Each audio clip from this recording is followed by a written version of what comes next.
자, 우리나라 코스피 차트인데요. 2021년 하반기에 고점을 찍고 사실상 2022년부터 쭉 최근 2025년까지 등락은 있었지만 장기 추세로 보면 쭉 떨어져 내리는 이런 추세입니다.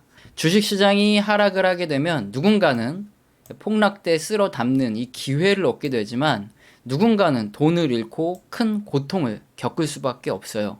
실제 지금도 저한테 굉장히 많이 이런 질문이 오는데 경제 지표가 둔화될 때죠. 여기 컨퍼런스 보드 경기 선행지수 보시면은 사실 2021년 거의 뭐 말부터 고점 찍고 2022년부터 최근까지 계속 하락을 하고 있습니다. 이 컨퍼런스 보드 경기 선행지수가 미국의 실물 경기 선행지수라고 보시면 돼요. 우리나라 같은 경우에 미국에 수출을 하죠. 그리고 또 중국에도 수출을 합니다. 특히나 미국 같은 경우에 제조업의 소비가 둔화된다거나 이렇게 되면 우리나라가 주로 제조업의 중간재, 반도체도 그렇고 화학, 철강 등등 이런 중간재를 미국에 수출하는 국가이기 때문에 미국의 경기 선행 지수가 둔화될 때는 우리나라 수출도 둔화가 되는 거예요. 그래서 우리나라 같은 경우에 특히 더 안 좋아지는데 이렇게 경제 지표가 둔화될 때 원칙을 지키고 뭐 리스크 관리하고 현금 비중을 늘리는 게 이게 원칙을 지키는 거죠.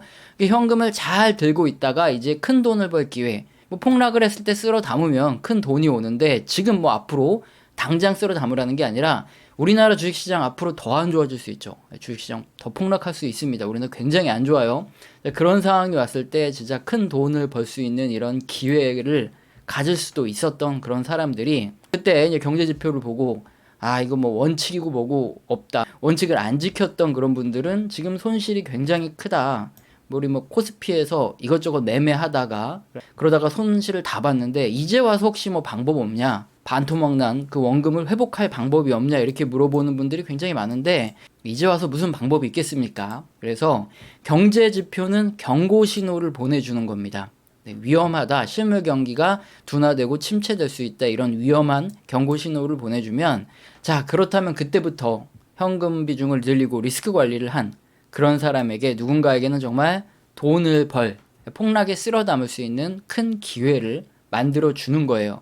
우리 채널의 모든 영상의 내용은 일관되게 이어져요. 우리나라 경제는 굉장히 안 좋고 앞으로도 안 좋을 가능성이 큽니다. 그럼에도 불구하고 기회는 어디 있죠? 우리나라 메모리 반도체 관련 이런 주식에 기회가 있다. 이전 영상입니다. 이거 썸네일이기 때문에 한국 경제가 무너져서 이 패시브 펀드라 그러죠. 인덱스에서 자금이 나갈 때 뭐 반도체고 뭐고 무차별적으로 자금이 나간다.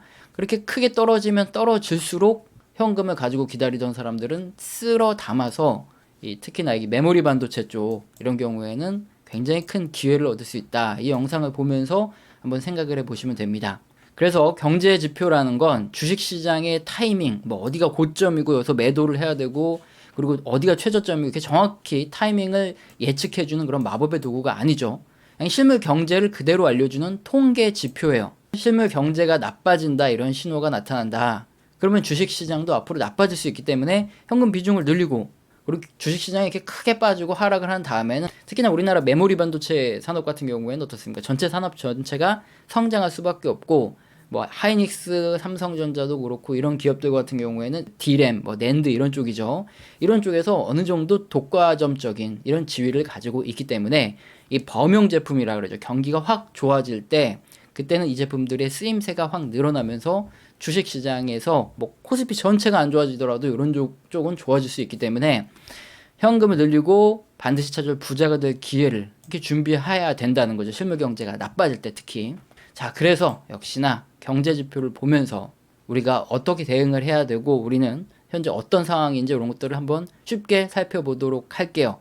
일단 미국의 소비를 알 수 있는 미국 소매 판매 지수 2025년 1월 미국 소매 판매 지수가 발표가 됐습니다. 미국의 소비 이게 우리나라한테 엄청나게 중요하죠. 앞서 말씀드렸지만 우리나라는 미국의 상품들입니다. 서비스보다는 상품의 중간재, 반도체도 그렇고 화학, 철강 등의 이런 중간재들을 많이 수출하고 일단 미국인들이 소비를 많이 해줘야 수출이 늘어나는 거잖아요. 근데 소비가 둔화된다 그러면 수출이 뚝 떨어지는 거고 소비가 앞으로 쭉쭉 늘어난다 그러면 우리 수출이 잘 되면서 해당 기업들의 주가가 팍팍 튀어오를 수 있기 때문에 미국의 소비를 할 수 있는 소매 판매 지수는 반드시 확인을 하는 게 좋아요. 자, 그런데 2024년 말부터 시작해서 2025년 1월 최근까지 발표된 지표 보면 뭔가 살아나는 듯한 이런 흐름 여기 보십시오. 나타나고 있어요. 자, 그러면 관련된 쪽에 중간재 수출하는 이런 기업들 우리 주식 몰빵해야 되는 거 아니냐, 뭐 이런 생각을 한번 해볼 수 있죠. 이 부분을 한번 심층적으로 우리가 생각을 해볼 거예요. 이제 그림 자체가 너무 어렵죠. 좀 말씀을 드려보면, 일단 소매 판매 지표를 이 전체 지표만 보면 안 된다는 거, 이걸 좀 말씀드리고 싶은 거예요. 왜냐, 소매 판매 이 전체 지표는 이 세부 지표가 굉장히 많은데 이걸 한데 모아놓은 걸 전체 지표라 그러는데, 전체 지표를 이 미국 주식시장과 비교를 해보면 어떠냐, 이제 결론적으로 소매 판매 지수가 후행해서 움직입니다. 주식시장이 먼저 떨어지고 나서 그 다음에 소매 판매 지수가 떨어지더라. 그리고 뭐 주식시장이 폭락을 해도 소매 판매 지수는 웬만하면 흔들리지도 않고 뭐 선행적으로 움직여야지 우리한테 뭐 도움이 되는데, 소매 판매 전체 지수, 세부 지표를 다 모아놓은 전체 지표 자체는 후행적으로 움직이기 때문에 별 의미가 없더라. 특히나 소매 판매 지표에 많이 포함되어 있는 게 식품, 음료 소매 판매 지수처럼 이런 필수 소비 제품목들이 굉장히 많기 때문에 전체 소매 판매 지표는 경기와 어떻게 보면 좀 연관성 없이 후행해서 움직이는 이런 특징이 있다. 이걸 알아두셔야 되고, 그러면 소매 판매 지표 중에 세부 지표를 봐야 되는데, 그래야지 우리가 주식시장에 투자하는 데 도움을 받을 수 있는데, 그 중에 가장 대표적이고 비중이 큰 게 뭘까요? 자동차, 그리고 관련해서 움직이는 부품 관련 소매 판매 지표가 오히려 훨씬 더 우리 투자에 도움을 많이 줍니다. 이렇게 차트 설명을 해드리면, 1990년대 보시면 2000년 되기 전에 그래서 자동차가 쫙 잘 팔려 올라가죠. 경기가 좋으니까 자동차가 잘 팔려 올라가다가 IT 버블부터 시작해서 자동차가 안 팔리기 시작해요. 그러니까 침체를 한번 얻어맞고 나서 그 다음에 확 주춤했다가 다시 또 자동차가 2007년 8년까지 소매 판매액이 쭉 늘어나다가, 그러다가 이제 폭락하기 좀 직전쯤에 점점 좀 둔화되는 움직임이 나다가 2008년 금융위기 터지고, 그리고 금융위기 터지고 난 이후에 2017년 뭐 이 정도까지 그래도 잘 팔렸어요. 그러다가 이제 2018년 이후에 미중 무역 분쟁 터지고 뭐 경기 안 좋아지고 하면서 점점 이렇게 안 좋아지다가 코로나 한번 얻어맞고, 그 다음에 2021년 2년 요 정도까지 2022년 되기 전까지 이렇게 자동차가 급격하게 확 팔리더니 그 다음부터 이제 횡보하다가 지금 여기 왔는데, 최근에 뭔가 좀 잘 팔리는 듯한 이런 움직임 나타나고 있다는 거죠. 이거 자동차 잘 팔리기 시작하면 뭔가 소비도 늘어나고 주식시장 올라갈 좋은 신호 아니겠느냐. 그렇기 때문에 우리가 이걸 살펴볼 건데, 만약에 정말로 소비가 쫙쫙 늘어나는 이런 신호다, 경기가 살아나는 신호다, 그러면 뭐 주식 투자 확 해버리는 거고, 그게 아니가 애매한, 그러니까 정상적인 경제 성장이 아니라 뭐 일시적이다, 그러면 좀 고민을 해보는 거죠. 단기 트레이딩 정도만 하든가. 자, 우선 자동차 소매 판매는 인플레이션이 그대로 반영이 돼 있어요. 그러니까 여기가 자동차 소매 판매액입니다. 이게 사실 뭐 매출액이랑 똑같다. 물가가 쫙 올라가면 판매 수량이 똑같더라도 이렇게 수치가 쫙쫙 올라갈 수 있기 때문에 반드시 뭐랑 같이 보는 게 좋냐, 미국 총 자동차 판매 대수, 이것과 같이 보는 게 좋아요.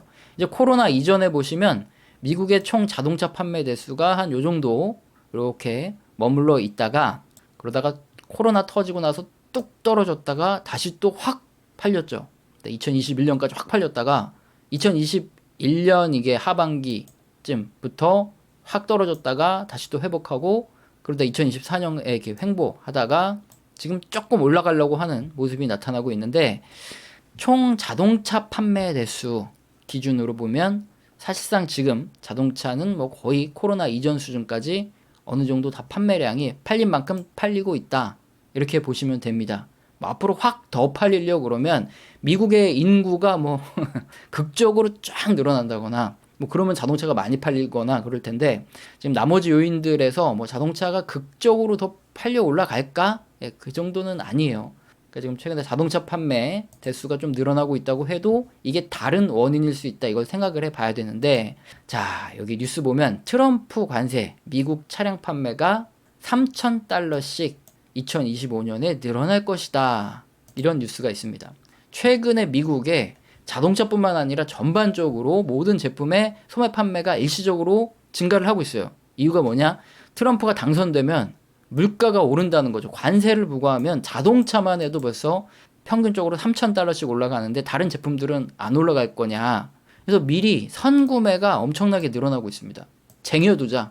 자동차도 미리 사둬야 된다. 지금 이런 구매가 늘어나고 있기 때문에 지금 최근에 좀 더 많이 팔리고 있다, 이런 의견이 굉장히 많아요.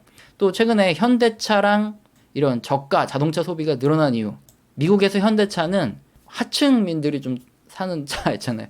최상급은 이제 당연히 유럽에 있는 자동차 타고, 그 다음에 이제 중산층들은 미국 자동차 타고, 그 다음에 이제 조금, 빈민, 중산층 이하가 이제 현대차 탄다. 이러는데, 차량 가격이 굉장히 많이 늘어났어요, 미국에서.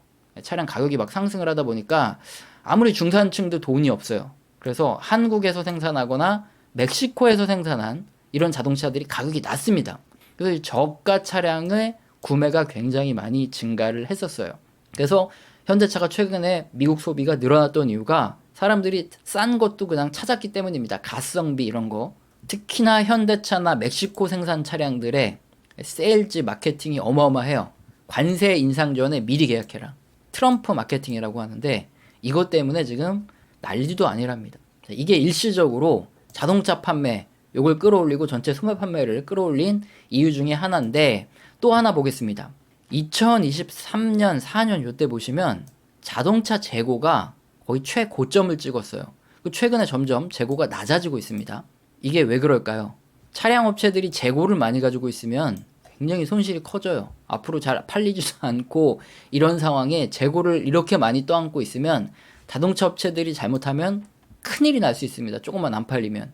그러니까 2024년도 그렇고 최근까지 적극적인 할인 판매를 하고 있습니다. 미국 자동차 엄청 세일해서 무지하게 다 빼내고 있어요. 기업들은 경기가 둔화할 걸 대비해서 재고를 줄이죠. 우리 경기가 확 좋아진다 그럴 때 보면 마지막에 재고가 확 줄어서 뚝 떨어져 있는 상태에서 재고 확 더 줄어버려요. 왜냐면 갑자기 소비가 늘어나니까. 그러면서 소비가 늘어나면서 이제 전체 경기가 좋아지고, 재고, 이런 것들이 같이 늘어나요. 경기가 좋을 때. 소비가 늘어날 때는. 근데 오히려 이렇게 줄어든다. 이거는 별로 좋은 신호가 아니죠. 어떻게 보면 역시나 일시적으로 자동차 판매 대수가 증가하는 가능성이 있다는 거죠. 자, 그리고 자동차 같은 경우에 보면 이게 역사적으로 이게 기준금리예요. 기준금리가 높을 때는 자동차의 판매가 둔화됩니다. 기준금리가 낮을 때, 이 오토론이라 그러죠. 우리가 자동차 살 때 할부 대출 받아서 사는데, 금리가 낮을 때 사람들이 팍팍 잘 사니까 금리가 낮을 때 자동차 판매액이 쫙쫙쫙쫙 늘어나다가 금리가 이제 올라가기 시작해요, 서서히. 그러면은 이거 지금 안 사면 큰일 나겠구나. 금리 더 오르기 전에 사야지 하면서 또 슬슬 사긴 사다가 일정 이상 금리가 높으면 아휴 이거 너무 비싸다. 대출 못 받겠다면서 판매액이 이렇게 다 줄어들어요. 판매가 횡보를 합니다. 근데 지금 상황도 어떤 상황이냐? 금리가 여전히 높은 수준이에요. 과거에도 봐도. 2008년 뭐 이때 급으로, 금융위기 터지기 전에 급으로 기준금리가 굉장히 높습니다, 지금. 그런 상황에 금리가 살짝 낮아졌다고 역시나 깔짝, 이것도 어느 정도 자동차가 판매가 증가하는데 영향을 미쳤을 가능성이 있는 거죠. 근데 금리가 앞으로 뭐 뚝뚝 떨어져주고 그러면 모르겠는데, 지금 관세가 부과되면 인플레이션 때문에 금리가 2025년에 낮아지기 좀 어렵죠. 그러니까 뭐 자동차 판매가 일시적으로 증가할 가능성이 점점 지표들을 보니까 늘어나고 있죠. 자, 그렇다면 우리가 이렇게 일시적으로 자동차가 판매가 되는 게 아니라 정상적으로 자동차가 팍팍 늘어나고 경기가 회복해서 우리가 주식을 이제 적극적으로 막 투자하고 그래야 될 시기는 어떤 경로인지 한번 보면 지금 상황을 생각하는데 명확해지죠. 자, 판매 대수가 이렇게 충분히 뚝 떨어집니다. 미국 총 판매 대수가. 그래서 늘어나는 경우들 있죠. 충분히 쭉 떨어졌다가 이렇게 늘어나는 흐름이 나타난다. 뭐 그러면은 당연히 그게 정상적인 경기 회복과 판매 증가이기 때문에 우리들도 뭐 적극적으로 주식을 매수해도 전혀 문제가 없죠. 지금 상황이 만약에 이렇게 자동차 판매가 뚝 떨어졌다가 뭐 금리도 낮아지고 뭐 세일즈도 많이 하고 할인도 많이 하고 하면서 자동차 판매가 다시 올라가는 단계다 그러면 뭐 여러분 주식 미친 듯이 적극 투자해야 됩니다. 저도 그런 말씀을 드리겠지만 지금 그런 게 아니잖아요. 거의 뭐 맥시멈에 가깝게 지금 거의 올라왔어요. 인구가 뭐 엄청나게 증가하지 않으면 여기서 뭐 갑자기 팍 또 막 쫙쫙 올라간다. 이런 거보다는 여기서 뭐 횡보 등락 정도 하겠죠. 그러니까 이게 총 판매 대수가 바닥을 찍고 이렇게 다시 올라가는 단계다 그러면 정상적인 팍팍 늘어날, 우리가 주식도 막 적극적으로 투자해야 될 단계인데 지금은 그런 상태는 아니죠. 여기 골목. 그리고 또 재고도 마찬가지죠. 재고가 충분히 떨어진 상태예요. 재고 충분히 쭉쭉 낮아진 상태에서 이제 여기서 뭐 금리도 또 뭐 낮춰지고 경기 회복도 하고 어쩌고저쩌고 한다 뭐 이러면서 갑자기 재고가 뚝 떨어져요. 또 갑자기. 이게 왜 그러냐, 많이 팔리니까 갑자기 바닥에서 쫙 많이 팔리니까 재고가 살짝 뚝 떨어져 준다. 그러면은 이때는 뭐 경기가 좋아지는 단계다 이렇게 볼 수 있는데 지금 재고 소진의 단계이기 때문에 아직 뭐 이거 가지고 경기 회복의 신호다 뭐 그렇게 보기는 조금 무리가 있죠. 또 금리도 마찬가지죠. 금리가 낮을 때 역시나 자동차 판매액이 쫙쫙 잘 늘어난다 계속 말씀드렸고요. 근데 지금은 역시나 금리가 높다. 이게 굉장히 안 좋은 부분이죠. 앞으로 떨어질지도 모르겠고. 그래서 전체적으로 자동차 부품 소매 판매가 최근에 늘어나고 있는데 이건 조금 일시적이지 않을까 이렇게 생각이 되고 미국 전체 소매 판매에서 자동차가 차지하는 비중이 굉장히 높습니다. 그래서 전체적으로 자동차 판매만 본다 하더라도 지금 미국 실물 경제가 살아나서 이게 소비가 늘어나는 신호로 보기는 어렵기 때문에 일시적이다 이런 판단을 우리가 내릴 수 있는 거예요. 자, 그래서 딱 말씀드리면 트럼프가 관세를 부과하기 전에 가격이 오르기 전에 미리 선구매하는 물량들이 지금 미국 소비자들한테 굉장히 많다. 그래서 소매 판매가 일시적으로 좀 늘어나고 있고 또 선거용으로 금리 인하를 너무 세게 하는 바람에 역시나 조금 그것도 영향이 있고 또 재고업체들은 지금 재고 소진을 하려고 할인, 이 밀어내기 판매를 무지하게 하고 있다. 일시적으로 판매량이 증가할 가능성이 훨씬 많기 때문에 이건 정상적인 소비 증가는 아니죠. 그렇다면 역시나 뭐 이런 것들을 노리고 단기 트레이딩용으로는 뭐 투자를 한다. 예상과 다르게 움직이면 손절하고 그런 분들이라면 뭐 한번 이런 거를 기대해서 단기적으로 해볼 수는 있겠지만 경제 지표에 근거해서 실물 경기가 회복되고 성장할 때 적극적으로 투자하고 실물 경기가 둔화하고 침체될 가능성이 있을 때는 이렇게 리스크 관리를 하는 이런 매크로 사이클 투자, 경기, 거시경제 지표를 근거로 한 이런 투자를 하시는 분들이라면 지금 상황에서는 오히려 이게 별로 좋은 신호는 아니다. 이렇게 받아들이시는 게 좋다. 이 말씀을 드리고 싶습니다. 영상 내용들이 다 일관적으로 이렇게 이어져 있기 때문에 다 이렇게 퍼즐처럼 맞춰 들어가기 때문에 전체 내용 꾸준히 시청하시면서 투자에 도움을 받으셨으면 좋겠습니다. 채널에서는 영상 시청하시고 정말로 도움이 되셔서 정말 순수하게 후원을 해주시는 분들이 뭐 간헐적으로 계십니다. 후원해주신 분들께 감사합니다라고 말로만 그냥 떼었던 적이 있는데 그러고 나서 도저히 인간의 도리가 아닌 것 같아서 제가 소통을 하고 있어요. 뭐 엄청 대단한 건 아니고 후원에 대한 리액션이다 보시면 됩니다. 거시경제에 대한 이야기, 그리고 각 산업의 또 사이클에 대한 이야기, 뭐 업황과 함께 이렇게 움직이는 뭐 종목에 대한 이야기 등 이런 것들을 주제로 소통을 하는 시간을 갖고 있어요. 방송에서 하기 힘든 이런 민감한 얘기도 나오고 하니까 후원을 주신 분들은 매일 주세요. 소통의 시간을 갖도록 하겠습니다. 그러다가 2019년부터 유튜브를 시작했어요. 근데 하필이면 2019년에 경제지표가 둔화되기 시작하는 겁니다. 그때 현금화를 주장했다가 정말 그 유튜브는 걸러지지 않는 필터링, 엄청난 비아냥, 욕 이런 거 굉장히 듣다가 코로나가 터지고 나서 주식시장이 떨어졌으니까 망정이지 만약에 코로나 안 터졌으면 감당하기 힘든 욕을 계속 먹었을지도 몰라요 하는 것입니다. 자, 수익난 위험자산 중에 50대 50의 확률이기 때문에 절반은 수익을 실현해서 채권형 자산으로 옮겨서 혹시 모를 리스크에 대비하고 나머지 절반의 자산은 그대로 가지고 계셔서 무역합의가 타결될 경우 상승에 소외되지 않도록 하는 것입니다.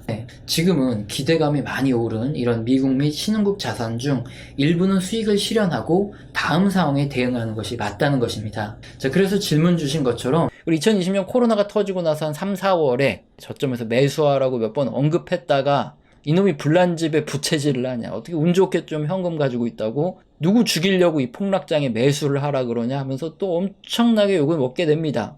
지금과 같이 증시 폭락은 늘 있어 왔습니다. 자, 그리고 시간이 지나고 보면 어찌되었든 문제가 해소되어 왔습니다. 그럼에도 불구하고 경제는 더욱 성장해 왔고요. 시장의 돈은 더 많이 풀어졌습니다. 자, 결국 이 문제도 해결될 것이고, 그리고 기다린 분들이 결국에 돈을 벌어 왔습니다. 자, 그리고 저는 항상 주식을 사라 이렇게 언제나 긍정론을 말하는 사람이 아니죠. 뭐 이번 하락 직전까지도 12월 1월 동안 증시가 이렇게 좋은데 채권은 왜 샀냐, 뭐 이런 비아냥거리는 댓글에 시달려야 했습니다. 자, 거짓말한다고 하는 사람이 있어서 조작이 불가능한 실제 계좌 관리 내역까지 공개해서 확인을 시켜드렸죠. 자, 그리고 지금은 어떤가요? 자, 이번 증시 하락 구간에 저는 분할 매수를 하고 있고 지금도 분할 매수 중입니다. 역시나 지금도 너무 긍정적으로 본다는 비아냥거리는 댓글을 많이 보게 됩니다. 2022년 뭐 3월, 4월, 뭐 5월 요때 이제 뭐 많이 수익이 났으니까 현금화를 좀 합시다 이런 의견 냈을 때도 굉장히 욕먹어서 그때부터 댓글도 닫혀있고, 그런데 최근에 주가가 굉장히 많이 이렇게 튀어 올랐습니다. 작년 12월 최고점까지는 아니더라도 그래도 지금 보시면은 이렇게 붉은색으로 박스를 쳤는데 작년 이 12월 내에 가격대 대부분 다 들어왔어요. 20년부터 이제 대놓고 기술주 이러면서 투자를 시작했는데, 근데 최근에 금리 인상 속도가 굉장히 빨라지고 있죠. 인플레이션 때문에. 그러다 보니까 올해부터 내년 사이에 한번 수익을 실현하고 현금화를 해야겠다. 이게 우리의 지금 방침이에요.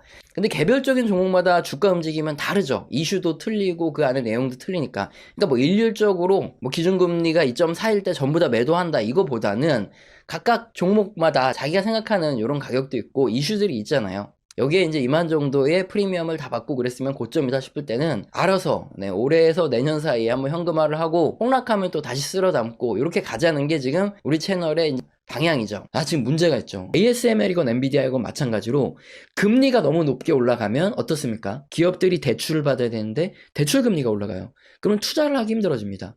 그럼 이런 기업들의 실적도 안 좋아질 수 있다는 거예요. 그래서 내년까지 금리가 너무 빨리 올라가면 한 사이클이 끝날 수 있겠다. 정리를 해야 될 수도 있겠다. 이렇게 말씀을 드리는 거예요. 2022년에는 어땠냐? 저도 이제 분할 매도를 한답시고 하다가 급락을 하는 바람에 못 팔고 그대로 물렸죠. 그래서 한 2023년에는 분명히 미연준이 기준금리 인하 기대감이 커지면서 그때 주식시장 반등하니까 그때 팔자 이런 얘기 할 때도 얼마나 욕을 먹었는지 몰라요.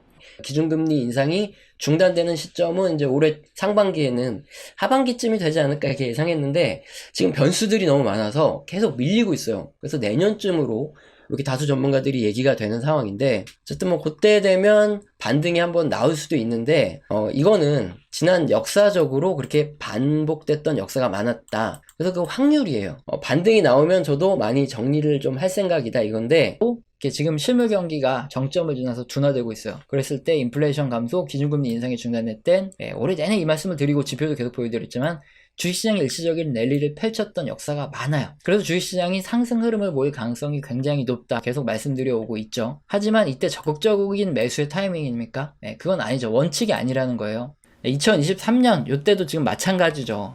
실물 경기 선행 지표가 둔화되고 있으니까 이럴 때는 조심해라. 이렇게 계속 말씀드리고 있는데 주식시장이 폭락을 안 했죠. 2023년에. 그러면서 지금까지도 엄청나게 욕을 먹고 있어요. 이 코스피 차트예요. 2022년부터 쭉 내려가는 흐름이 나타나고 있는데 우리 채널 꾸준히 시청하시면서 2022년부터 현금 비중을 늘렸다면 또는 지금 현금을 가지고 계시다면 메모리 반도체 같은 이런 첨단 산업은 앞으로도 계속 성장을 하기 때문에 우리나라 전체 주식시장에서 무차별적으로 자금이 나가서 우리나라 반도체 산업 같은 이런 산업에서도 자금이 빠져나간다. 우리나라 시장이 크게 하락하면 할수록 우리나라 이렇게 성장을 할 수 있는 첨단 산업들 있죠. 이런 산업에서는 우리한테 기회가 생기는 거예요.